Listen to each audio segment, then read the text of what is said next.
Hey everyone, this is Chuck Hogan, and welcome to Your Best Life. Well, also welcome to the Spanglish Network on Zingo TV channels 250 and 251. Please remember to download both the Zingo TV app on the respective app stores on iOS and Android devices. While you download, make sure that you rate and leave a comment. The app's completely free. Zingo TV is also available on Google Chromecast, Amazon Fire, Fire TV sticks, Roku and Roku sticks, and all TVs 2016 and forward. So I know I say this every time we get together, but thank you for joining us tonight. And have I got a treat for you? Kara Payton is someone that I have known now. Oh my gosh, Kara, it's probably been a hot minute. I'm going to say it's been at least 10 years, at least. And Kara and I met in an environment of, say, contribution and volunteerism where we help support tens of thousands of people on a yearly basis to enhance their lives through transformation and the opportunity to be able to connect themselves and actually feel a different way, like literally to be able to find themselves and to grow beyond the current limitations of where their life was bringing them now. So why do I go there like that? Because this woman is a bastion of self-realization. Her faith, her spirituality, her connection to a higher source and power has given her the ability to be able to build rapport with people very quickly, but also to clearly reciprocate and understand with empathy and sympathy the human condition of what we all go through. And so she so graciously agreed to come on the show tonight and to share with all of you out there about some specific topics, but we kind of honed in on one, and that was breaking the promise of you with radical honesty. Now, this is unscripted, by the way, so we're throwing this topic out there where we can literally have a spirited conversation about what that means in today's world. So first of all, Kara, thank you, my friend. I'm so grateful that you're here, and I've been looking so forward to this and connecting with you. So I appreciate you. Thank you so much. Well, thanks for the invitation, especially for you. I would never have missed this. I'm so excited to be here. Oh, you're a darling. Thank you so much. So Kara, when we start to talk about breaking the promise of you, you know, what comes up for you, and how did that start to manifest itself as a topic of conversation? You know, because as I mentioned, everyone, you're a very deep person. So what were some of the things, first of all, that you were experiencing that allowed you to get to this level? Oh gosh. I want to say that what you said first was just this deep layer. Definitely did not start deep. It was probably the surface layer. I could not, I remained my entire life on the surface. I lived on the surface. I thrived on the surface. And the facade, the mask, the whatever you want to call it, this avatar that we operate in and play with, I was a master. I was a master at getting you to see what I wanted you to see. If I went into a workplace or a social group or a relationship dynamic, I knew to the master level who needed to walk into that room, who needed to walk into that relationship, who was going to be socially accepted. And, rinse and repeat, no matter what relationship was in my life, what friendship was in my life, even if it was surface level. The people that knew me best still only knew a micromanaged version of myself. So when you're talking about breaking the promise of me, essentially that's what it was, is this unsustainable crossroads was presenting itself all the time with me. And it started as chronic anxiety and fatigue, brain fog, ADHD symptoms, insomnia, everything. I mean, gut issues, all the way down to, I thought I was a very, very unhealthy person. And Right. then, lo and behold, when I'm starting to ask myself these questions as I'm reaching these pain points, I'm realizing that my fear of being honest about who I am, what I want, how I feel, what I think, any of that stuff, I viewed it as making these small promises, breaking these small promises to people. We almost had this agreement going. And the idea of breaking that promise of me and who I promised them I would be, whatever arrangement we had orchestrated, however it benefited them, my self-denial benefited almost every relationship I had when we Yes. met. Yes. So breaking the promise of me was starting to uncouple myself the Beautiful. version of myself that I had shown up with. You know, that unadulterated honesty, and thank you for that vulnerability. That's huge. It's and it's also the most liberating and cathartic and freeing exercise to go through when we have the realization. You know, there's this ideology, especially in contribution environments, and you and I had this conversation once upon a time, where there's this expectation, as long as you're saying yes, that you're a good serving person. And we find this in religious sects as well. You know, it's like it's not just one environment. It's literally, as the saying goes, when two or three are gathered here. Now there's this, if you want to call it, gravity that's created. There's this kind of this almost self-perpetuating cycle of expectation. And in order to conform, we will even, to some degree, go against our own values and belief systems, or even furthermore than that, we will actually try to find alignment in some skosh of, like, it doesn't necessarily feel congruent, but you'll push past it even to adrenal fatigue. So to your point, the dis-ease that comes from the stress of living incongruently while maintaining the facade of congruency. Yes. Right? It's like going, wait, what just happened? It's like going, you're faking it as you're making it. And I'm just getting it wrong real for a second, because we've all done this and we've excelled, for many of us, myself included, when you have the ability of being very chameleon like. It takes on, I mean, and it's almost like a, I don't want to call it a badge of honor, but I wore it proudly. You know, I pinned it on. I had it on my shoulder bars. I had it on my sleeves, and it's, you're kind of imbued with this view, right, from other people, and it comes with an energy as well. Like you're all part of the same tribe, and you're all marching to the same drummer, and it's like going, oh, oh. I mean, it's like, wait, what are we doing here? We're up for 20 hours out of a day, and you're like going, yeah. And for the overachievers, it was 22, for real. Yeah, For those of us who stayed up till 3 a.m. I mean, you're like going, yeah, and what time you back? 6. So we go there for this reason. And many of you are like going, what are they talking about? Well, we're talking about sacrificing self in order to have the feeling of connection. And it comes at a very serious risk. And it's one of those scenarios where this is why, even to this day, gangs exist, where there are clubs that exist. You know, you can call it a biker club, you can call it a political club, whatever the case might be. And I'm not saying they're right or wrong.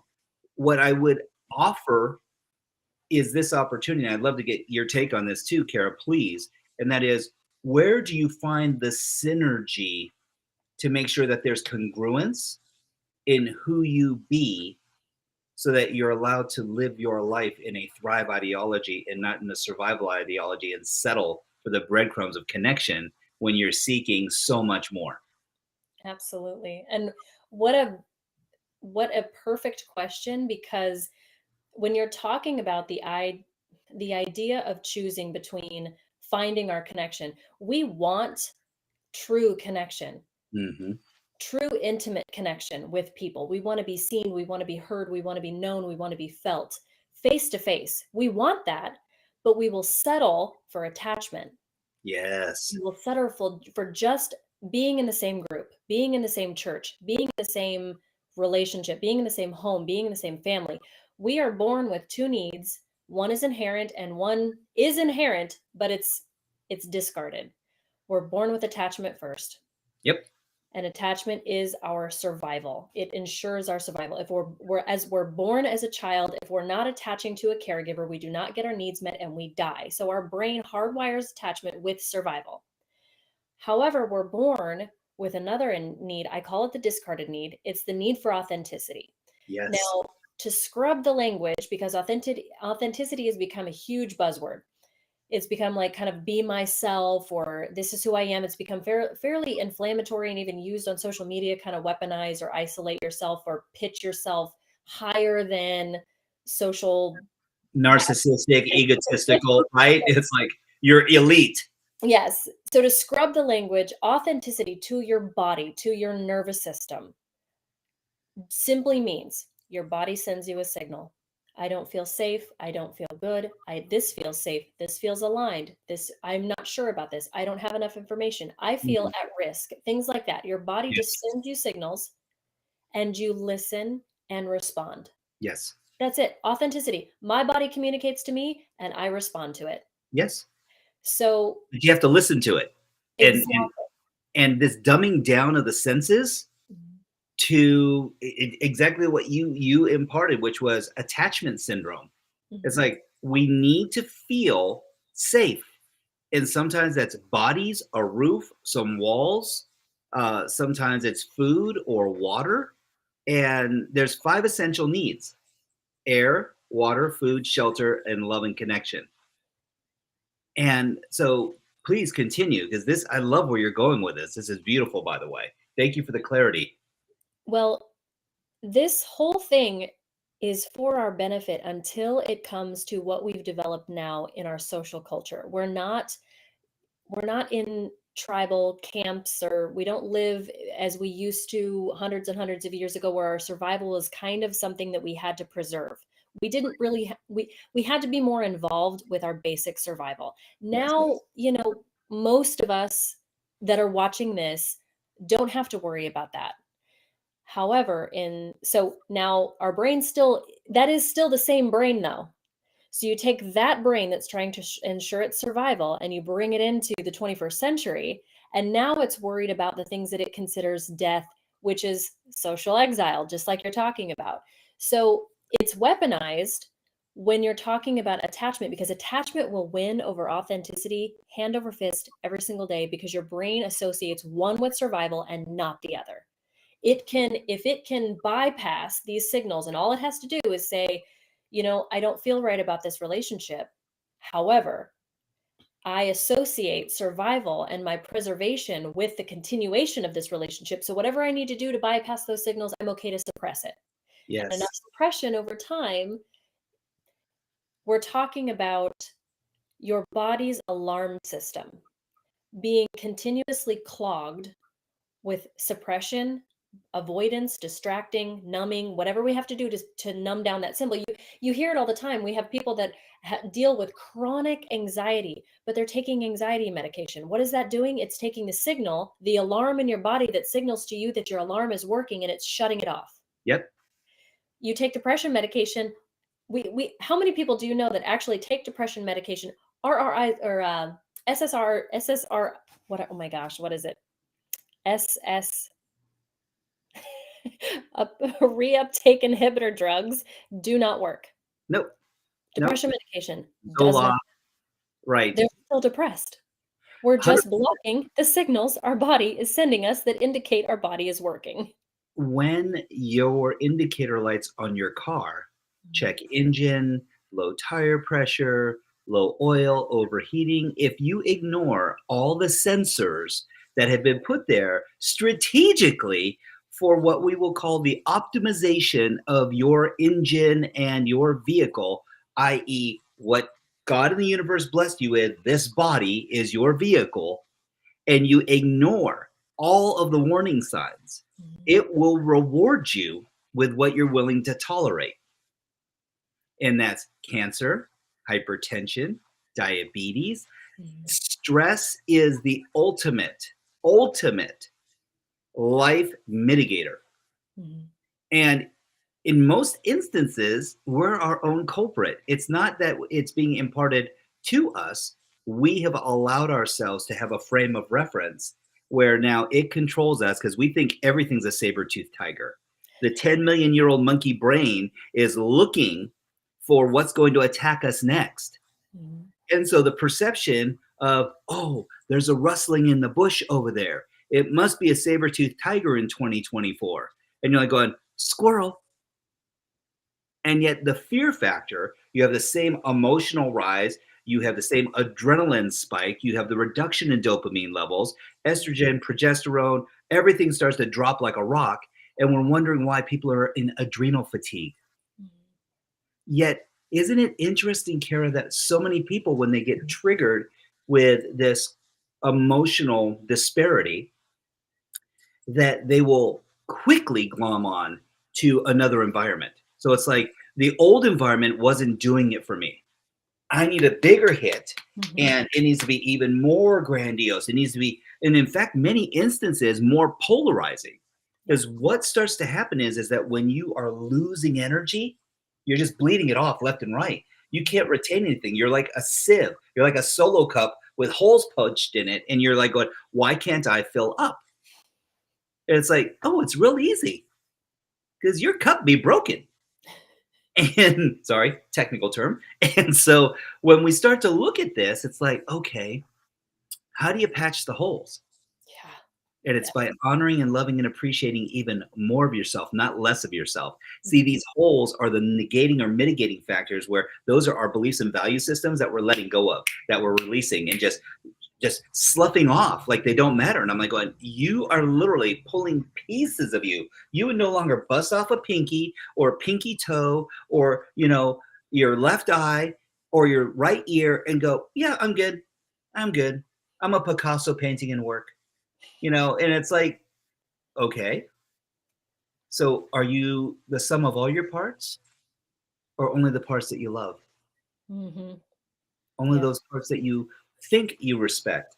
Because I'm going to tell you right now, when we see the polarization of like socioeconomic or political affiliation, and I'm seeing so much venom spewed, it's like, kill this person, F this person, I was like, oh my gosh, like wait, and you're Christian? Like, are you sure? Because wow, I saw you showing up a whole different way at mass the other day, or at service, and it's like, is hallelujah just a word? Is amen? Or wow, it hurts my heart to say this because it's like there are people I know they're beautiful people. It's like, how did they get so confused, Kara? And I'm not saying for me, my model of the world, because maybe they're not confused at all, and I'm the one living in this psychosis.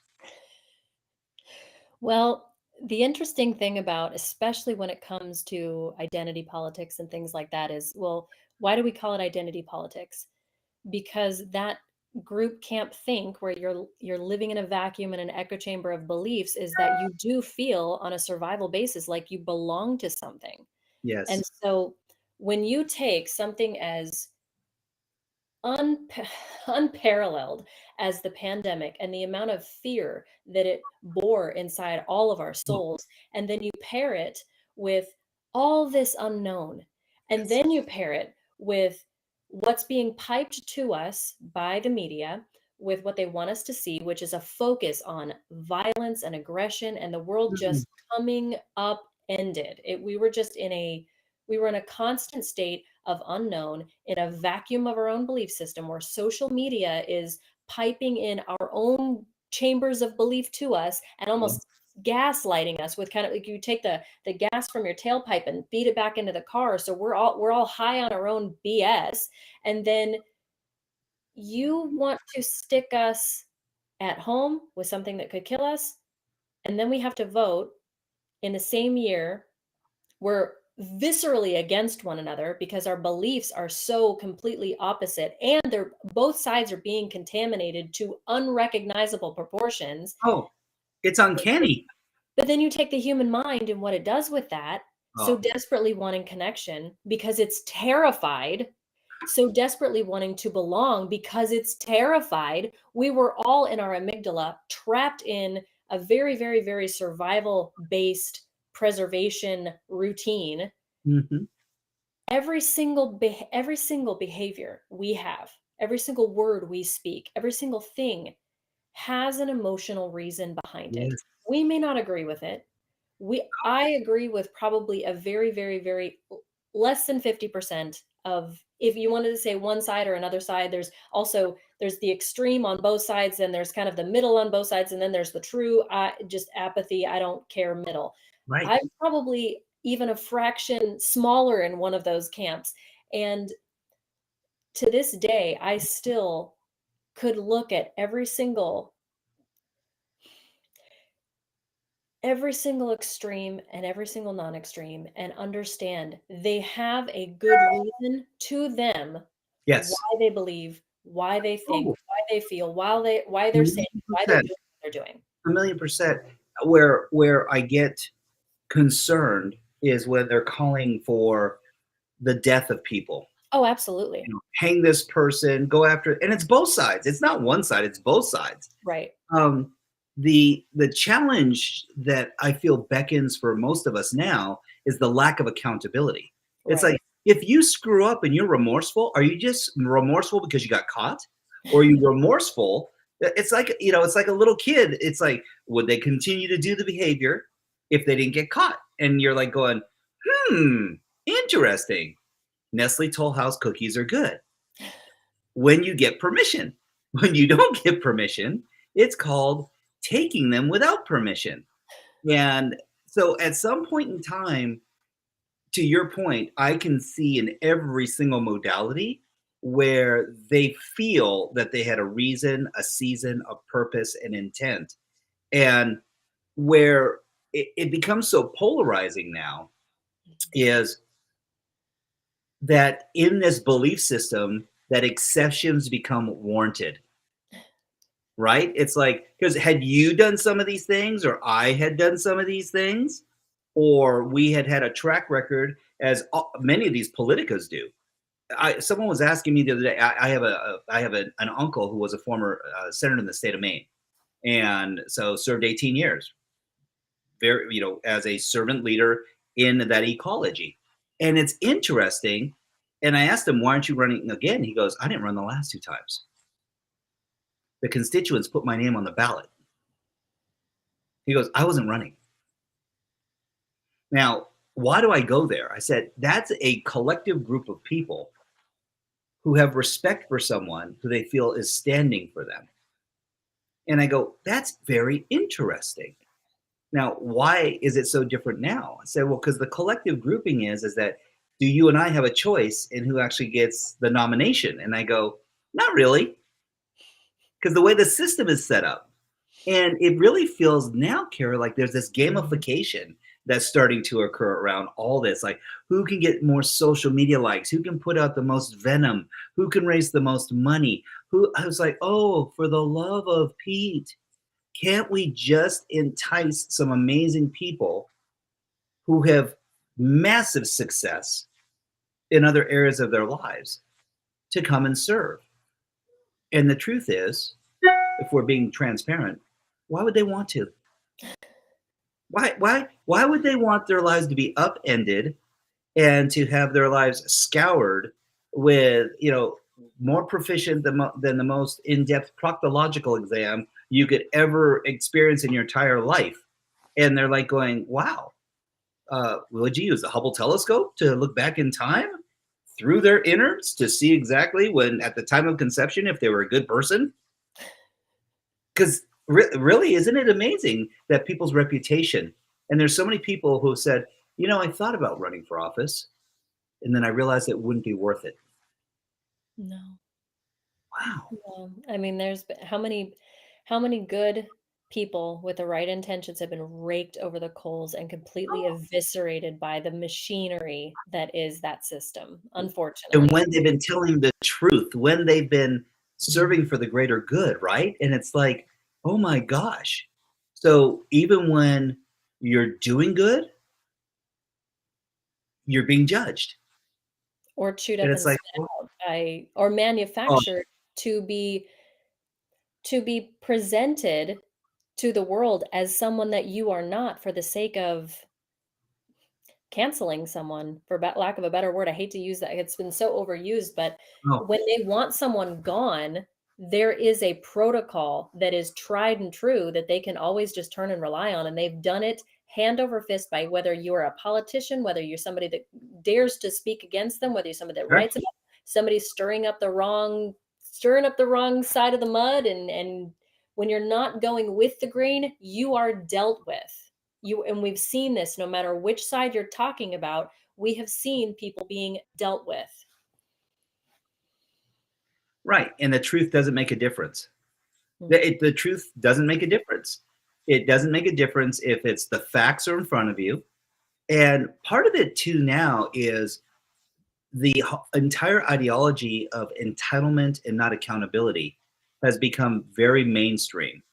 Mhm. Um, I I look at life and say, at the end of your lifetime, you're going to have the ultimate accountability to your belief systems and whatever deity you espouse, and honor. And I go, so if that's Buddha, Christ, Allah, Vishnu, if you're Hindu or Taoism or Buddhist, said whatever your belief system is. And yet, I would also say that how about the accountability of while you're actually walking this planet?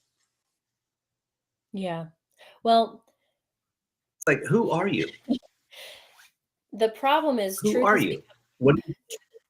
it's become a very subjective thing, the truth has. And we do it to ourselves. We suppress the truth within ourselves, and then going out in the world, it's almost natural. It's almost the natural next step to suppress the truth out in the world. We're so practiced at it that it's not even really something that we use fine combs for anymore. It becomes very useless. We know that the agenda here is to become, whatever the goals of success. We kind of have that, more money, more people, more likes, more status, more whatever we're this ladder that we're trying to climb collectively at whatever cost. It's like however high you get on this ladder, it kind of depends on how much you're willing of yourself and your own personal values and belief systems are you willing to trade for another rung up this ladder. So truth has become transactional. It's become something you can barter with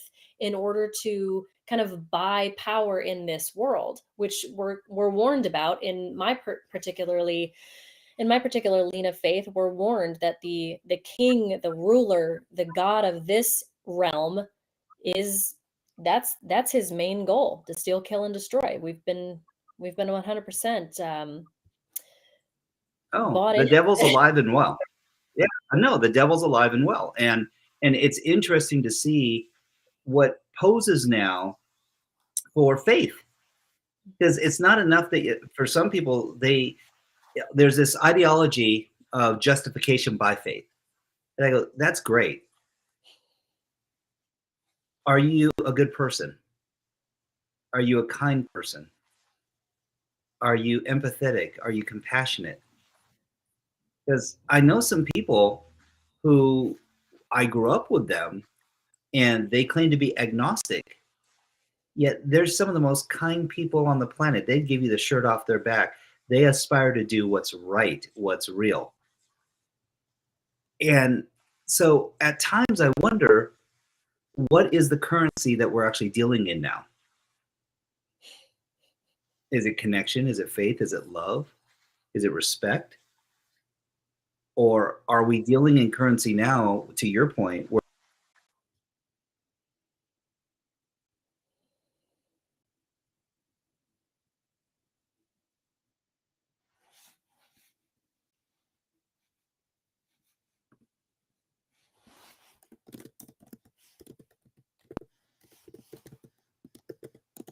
oh,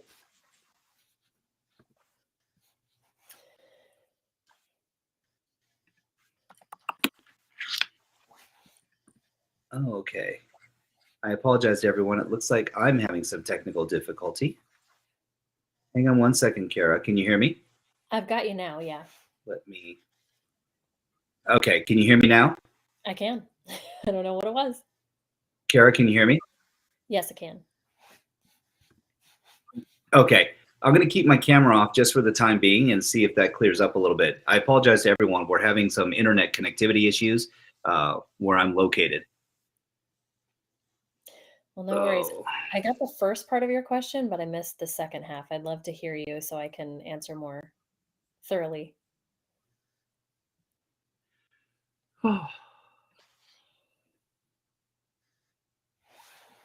All right. Are we back? How's that, Kara? Can you hear me now?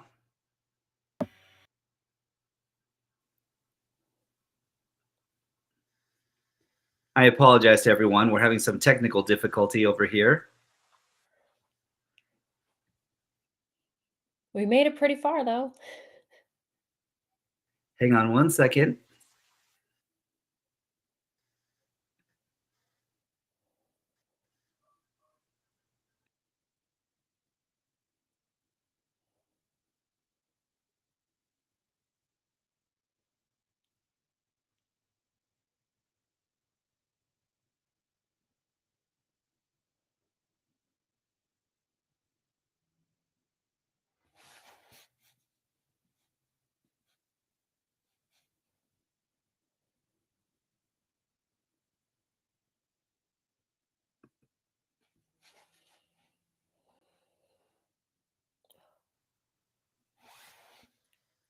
Okay.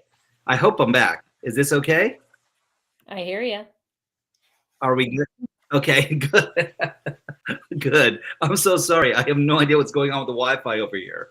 No, my question is what do you say to folks right now, Kara, who are living in this space of like limbo? You know, they're trying to find some connectivity and meaning that's authentic and not this kind of, again, I don't mean to coin the term venomous, but it is literally like poison, some of the things that are being said. And instead of respecting differences and agreeing to disagree, it's really like this denouncing. I equate it to like being a samurai, where they're just like, I'm just gonna take their head.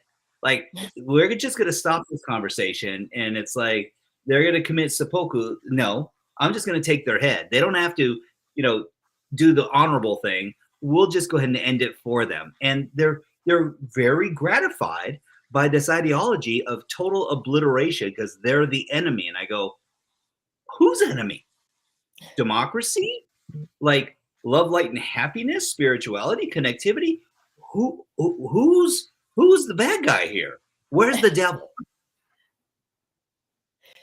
Well, the answer to that question, depending on whether you're faith-based or not, is a very different question because, a lot of people, the best way, if I'm the enemy of man and I'm the enemy of God, my best method is to get people of earth to believe that I don't exist, Mm-hmm. that I'm not here. Right. And so I'm hiding myself in all things, even things, the enemy knows scripture better than most of us do. 100%. And so I would, if I'm the enemy, I'm sprinkling myself over all things and I am poisoning and contaminating all things. And so that's what we have to understand as people of faith. If that is what we subscribe to, and that's the way we live our lives and govern ourselves, we have to understand that the people that we are dealing with, we are not, again, to quote scripture, we are not dealing with enemies of flesh and blood. We are dealing with spiritual realms. And we have Yes. to understand that people are being, I hate to use this word, but almost possessed Yes. by the spirit of these things and spirit of attack. And they're getting their needs met. If we're going to go from faith-based to even just right down to the science of human behavior, people with these behaviors spewing toxin and poison at people, they're getting their needs met. It's meeting a very, very baseline need, but it's still meeting their needs. And Mm-hmm. so if we can operate in a mindset to go spiritual and just see the other person as innocent and choose to turn the other cheek, choose to be the bigger person. I know that for some, that's going to be literally as simple as turning the other cheek and just not engaging.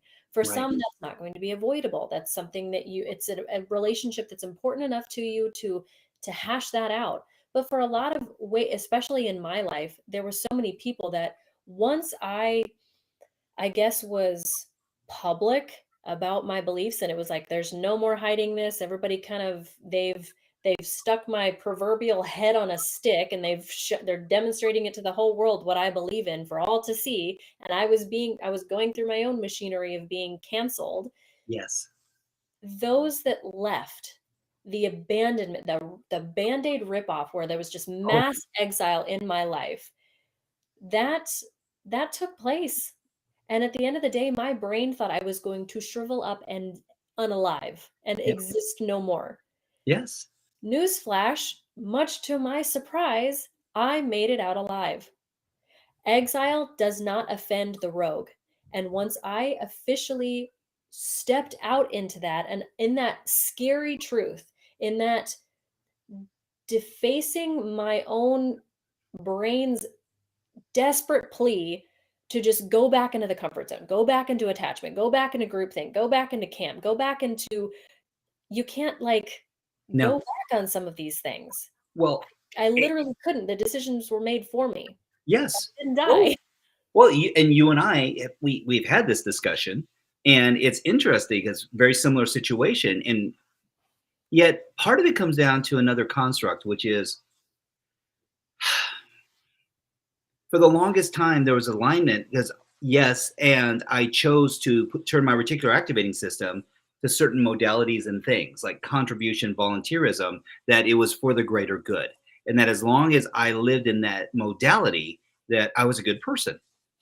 And yet I realized that the cost, the currency, was my soul. The currency was my time. The currency was time away from loved ones. And yet I met you and many others that I love and adore and appreciate. And some are still inside some of these spaces and they choose to thrive there. Or I will say, because I ask how much growth are they actually receiving? And it really depends on the person. And so I have this philosophy for many of us, and I'm going to say you, my sister, and I included, we continue to grow irrespective of what the environment dictates, because our true calling is to serve a higher source and purpose and to be congruent with who we are. Yeah. In that growth, there is a tremendous amount of discomfort, and it requires a sense of dedication, forgiveness, and freedom. And it isn't without pain. And it isn't even without shame, because I went through that where I blamed myself as not being the best steward of my time. And yet I wouldn't be the person sitting in front of you today had I not gone through those lessons and learnings as well. Yeah. So I've learned to blame effectively, but to your point, there are 6 human needs that people are struggling to meet all the time. Mm. And they'll do whatever they need to do to try to fill those needs. 100%. Where have go ahead, Kara, I'm sorry. I was mainly going to say that, at the end of the day, how do I want to say this? The You're with truth, friends. the truth No, will set you seriously, free. just always. Yeah. Always. Yes, no. And I love that. And thank you for that. It was and it has no bearing to the movie, but there is such thing as an inconvenient truth. And the inconvenience comes from actually honoring yourself. Yeah. Because we will build up this environment, this entire fortress of solitude that has who? Like-minded people in it. And here's what I found for me that set me free. And this is where I send you tons of love and appreciation and adoration as a friend, brother to sister. I choose to be around real people. I choose to be around authentic people. And I choose to be around like-hearted people. Mhm. I am no longer interested in like-minded. Yeah. Here's why. I traded my criticism and critical thinking for curiosity. And this one fundamental shift has allowed me to meet people where they're at, irrespective of race, religion, creed, political affiliation. Because they go, "What are you?" And I said, "A human." And they're like, "Okay, no, what are you, like Republican, Democrat?" And I said, "Neither." So I don't believe what's up with the labels. I said if any of us gets cut, we bleed red. As a Japanese Irish man married to a Nicaraguan, talking to my amazing friend Kara, it doesn't make a difference what part of the planet you hail from. You're human. And that means that you are entitled, imbued with certain things that you are allowed to live in. And that's like breathing, drinking fresh water, eating, having some type of shelter and love and connection. And we're all in pursuit of certainty, uncertainty, significance, love and connection, growth and contribution. The only one that crosses over between the 5 essential human needs and the 6 human needs is love and connection. It is the single most powerful energetic exchange that human beings have. And we're addicted to energy. That's one of the reasons why wars are so polarizing. Because it's not the fighting, it's the energy that's created from the fighting. Mm-hmm. And if people could experience the adulation of what euphoric loving connection feels like truly at a deep level, war would go away. Yet I will remind everyone watching this tonight, there's a sunrise and a sunset. There's a moon and a sun.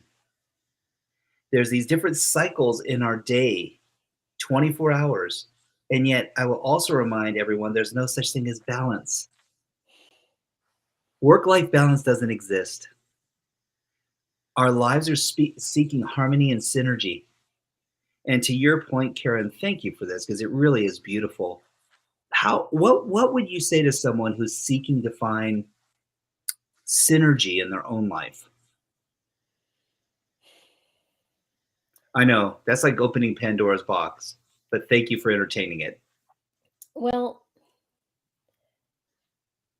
the constant revelation for me of what's even truer than this, every single day that I would give myself grace and compassion enough to show up as messy and unfigured out as I could, is every single time I uncoupled myself from needing to have something said about me, something, I let go, and I would let go, and I would let go, and I would let go, to the point where I loved Byron Katie's work. Byron Katie's work basically surrounds yourself with a constant questioning process, which for a little girl who used to be curious and busybodied and sing song all the time, happy-go-lucky, and constantly told to grow up, sit down, shut up, I was tethered by my formative years, just by being, I needed to be trained to be less of what I was. And the core of who I am, the truth of who I am, that girl was just sing-songy, whimsical, laxative. She just took nothing serious, and she needed nothing. She questioned everything. She explored everything. Everything was permissible. Everything was allowed to take up space or be messy or be clean or what. She just didn't have a lot of rules. And when I got back to that, it first involved me needing to have total radical acceptance for what was there, what I saw, regardless of whether it fit into a mold, regardless of whether I could jam it into something that made more sense. And it was very, very, very hard to do at first, because I liked being figured out. It was my comfort. It was my armor, was that going through childhood trauma and, suppressing authentic emotions and being neglected and abandoned and all these things. My compensation tool was, how can I contort and shove and jam myself into these pieces that fit into the world better, according to who and according to what, and according to who I value the opinion and perspective of, whoever's connection I am trying to garner, whatever I needed to be for that. I was so good at being a contortionist that my best methods for undoing all that just involved simply sitting there with maybe an extra thought or an extra messy emotion, and just sitting there with it without having to have a dang response without having to make it make sense, without having to pick it apart and analyze it and just like, what is that? Okay, can it be okay as is, just like it is? Can I just leave it alone? I'm depressed and I'm going to fight against depression, so I'm more depressed because I can't get rid of this depression. I'm in pain. I'm in emotional pain, and because I'm fighting against emotional pain, I'm feeling more emotional pain because I'm having emotional pain that I'm having emotional pain about. Right. It's just, can I just practice sitting with what is over and over and over? And that really began the tidal wave of my own transformation of just surrender, radical, unconditional surrender and acceptance of what's there and what I'm going to find. Yes.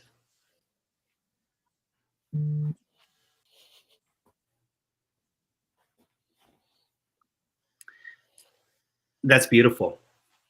It's interesting when we start to look at where people are living, and there's this ideology, and it's all about the human condition and how emotions play into everything. To your point, everything we do, say, be, is in pursuit of to feel a certain way, and we all have this aspiration to feel these different emotions. And so I started developing this protocol with some of the folks I get to engage with on a regular basis, and it takes 2.5 minutes in the morning. You actually commit to yourself after you've had your moment of gratitude, peace, acknowledgement of a higher source, call it prayer, God, spirit, universe. And then I ask myself, how do I need to feel most often today? And I turn my time, energy, and attention to the 3 ways that I elect to choose and use as my filter of focus, because I know that through that cone, if you will, of acuity, that I get to impact my life and everyone I come in contact with that day. And then at the end of the day, I check in and I ask myself, how did I feel most often? And yet I also ask this other question, since we're all meaning makers. I said, what did that mean to me? What did it mean to feel that way today? And I don't judge it. I get curious about it. And it's like, interesting. Because did I have challenges that day? Quite possibly. Were they overwhelming? Not at all. In fact, I welcomed the exchange. It was very energetic and very spirited. I remained calm. The beauty is, I get to decide how I get to feel tomorrow. And so in this process, and thank you so much, as this has been so cathartic and so enriching to go through and learn more about your journey as well. We all have this ideal and this expectation as to who we're supposed to be. And I loved what you said.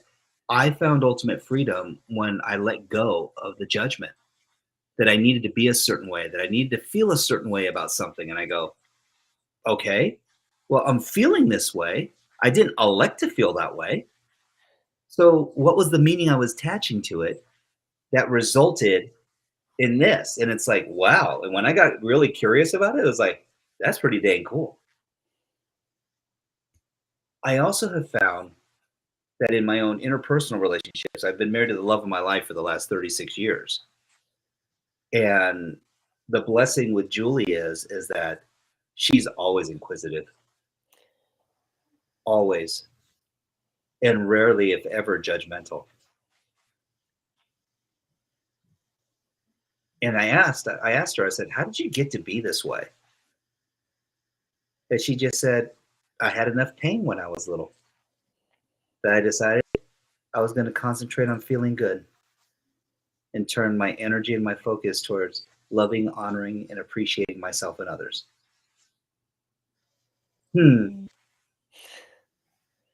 Sounds so simple and so beautiful at the same time. Indeed. Kara, how can people find out more about you and where they can connect with you? Because again, one of the things that Your Best Life, it's literally about living your best life, not just surviving life. How can people learn more about you? Where can they come? Where can they go? where can they check you out? Well, I try to make myself my website, I'm so proud of it. I like to consider it a safe space for anybody that's just exploring, that may need a free resource, need a community, needs a practice, needs help. Carapayton.com is a great place, but as far as social media goes, I try to make myself pretty accessible to as many as I can. So I'm pretty Googleable. If you're a YouTube person, I have a channel. If you're an Instagram person, I'm goofing around off in there. If you're a Facebook, I'm pretty accessible. Just Google my name and whatever your favorite platform is, chances are you can connect with me there.